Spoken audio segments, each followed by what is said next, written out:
Bien, hay un tema donde están puestos los ojos del mundo a esta hora que tiene que ver con este conflicto entre Rusia y Ucrania. Vamos a tratar de entender, ¿no? De dónde viene y qué es lo que puede pasar, porque digo, desde Estados Unidos lo que vienen advirtiendo es que Rusia podría invadir Ucrania en cualquier momento y en las últimas horas nos hemos enterado que han enviado desde material bélico hasta que habría órdenes de, por ejemplo, por parte de los Estados Unidos de evacuar el personal, no el más urgente, no el más necesario, pero sí mucho personal de lo que son las embajadas y los distintos lugares, bueno, de diplomacia que tienen los Estados Unidos allí en Ucrania.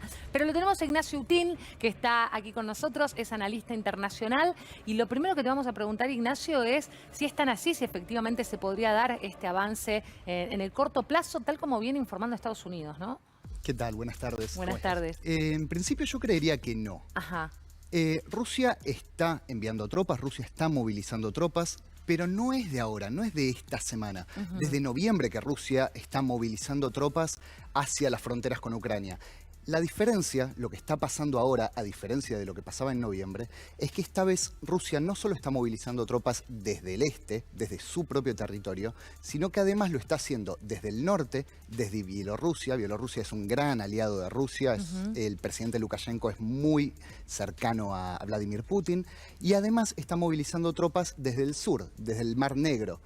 En todos los casos, tanto desde el norte, desde el este como desde el sur, el argumento ruso es que se trata de ejercicios militares, no más que eso.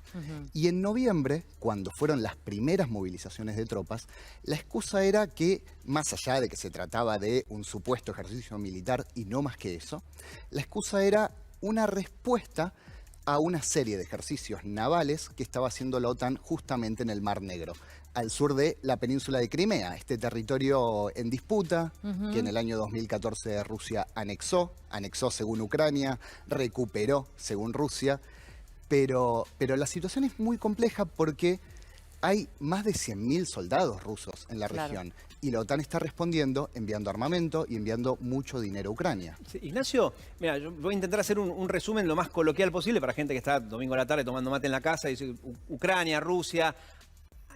Muchos dicen que Ucrania suena peyorativo siempre decir estado tapón porque es un país, hay gente que vive adentro, pasaba con Uruguay en su momento cuando se hablaba, ¿no?, de la pelea entre españoles y portugueses en América, pero era un lugar en donde se mantenía de una forma neutral, ni con Occidente, ni con lo que quedó de la Unión Soviética en su momento, mientras muchos países que en su momento estaban en la órbita soviética fueron perteneciendo a la Unión Europea o la OTAN.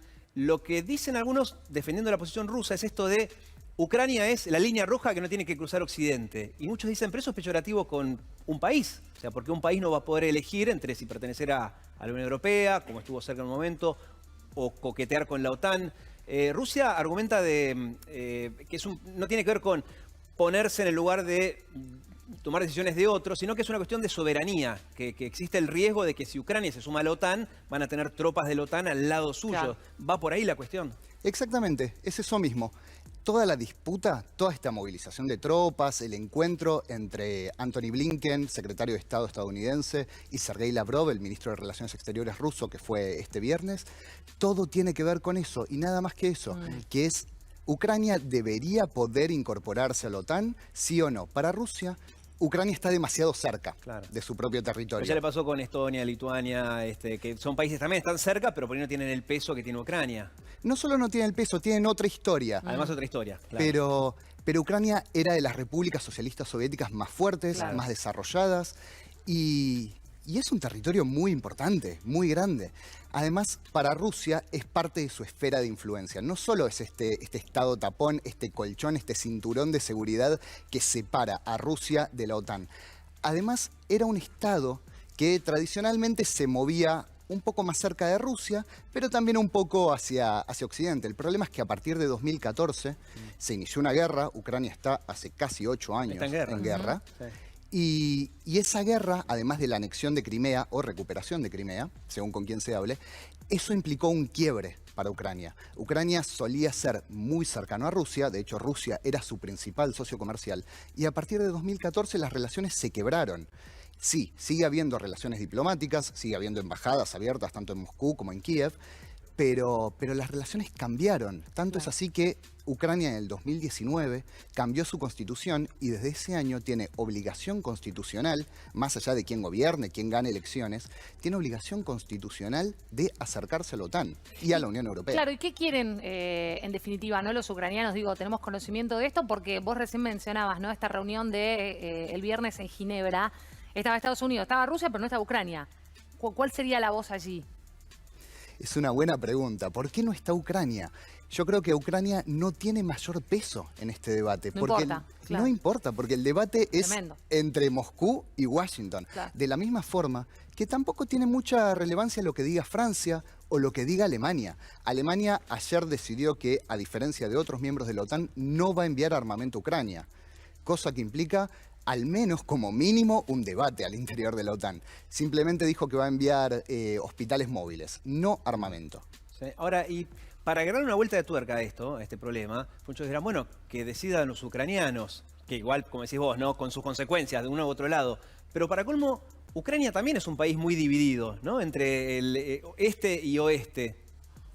Con prorrusos, que muchos son o rusos, o hijos de rusos, o nietos de rusos, hablan ruso y se sienten más cerca de Moscú que de Kiev, y del otro lado son pro-occidente. Exactamente, ese es el problema al interior de Ucrania.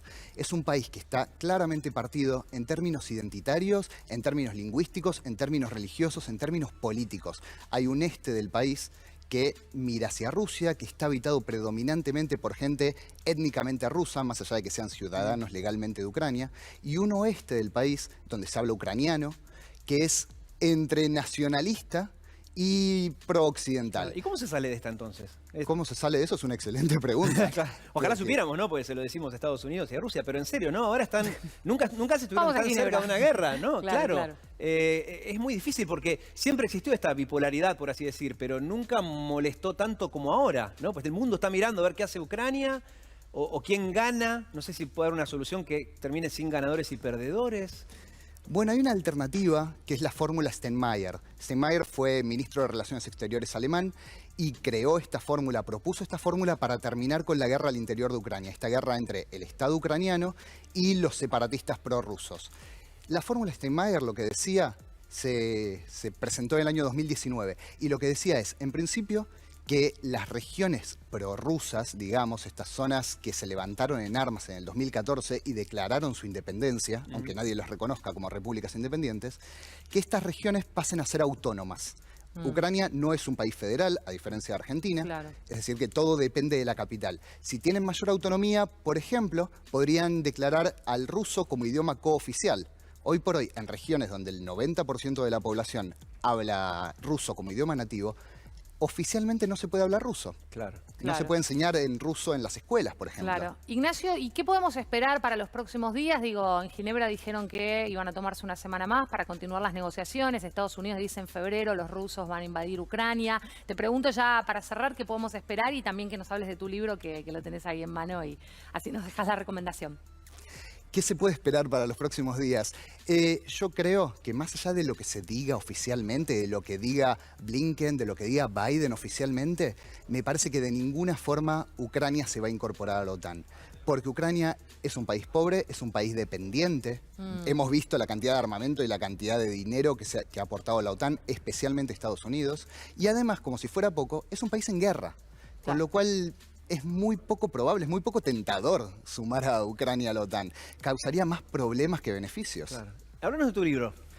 Bien, no sé hacia dónde lo puedo Sí. mostrar, hacia allá. Guerra Ahí está. Fría, porque estos son coletazos de la Guerra Fría. Algunos dicen que en realidad nunca terminó. Yo creo que sí, terminó porque cayó la Unión Soviética, Ah. pero sí, este libro se llama Una renovada Guerra Fría porque justamente habla de esta disputa, de Ucrania como el centro de una nueva disputa entre la OTAN y Moscú. No será la Unión Soviética, Claro. pero sí es Moscú. Claro. Y es una guerra que, de nuevo, lleva 8 años y cada vez involucra a más actores. Porque hasta ahora hemos hablado de la OTAN y hemos hablado de Moscú, pero al interior de Ucrania hay sectores comunistas y hay sectores neonazis. Hay agrupaciones neonazis armadas que tienen mucha fuerza, tienen mucho poder y tienen mucho dinero. Y además influencian a la política local, más allá de que estos grupos neonazis no tengan no ocupen cargos públicos. Claro. Gracias, Ignacio. Un placer.